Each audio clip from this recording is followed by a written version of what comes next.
Last summer, I decided to try growing a banana tree. I took out the seeds from a banana and planted them in a pot to see if I could grow a banana tree. But after waiting for half a year, nothing happened in the pot. Then, in early April this year, I decided to buy a few banana saplings online. I dug a hole, planted the saplings, added some soil, counted 1, 2, 3, 4, 5, and finally watered them. Then I just waited for them to grow. A week later, the banana saplings finally grew their first leaf. But just 2 days later, they fell over. When I took a closer look, I realized the leaf had just fully opened. By day 20, they had grown a second new leaf. But I suddenly noticed that the rice husks in the pot had sprouted a lot of rice plants. So I pulled them all out. At this point, the banana leaves were flat, like a large insole.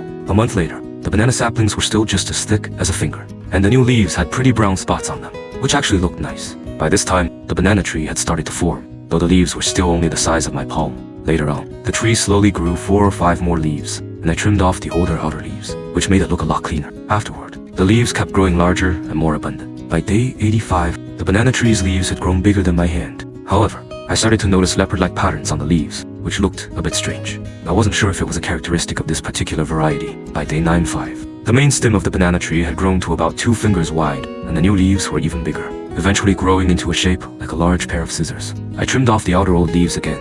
As summer arrived, the banana tree grew even more vigorously, and its branches and leaves became stronger, full of life. The newly sprouted leaves were not only larger, but they also no longer had the brown spots. So it seemed like the tree had gone through some changes. By day 140, the banana tree had outgrown the pot. From above, the pot looked too small for it now, and the lower leaves started turning yellow at the edges.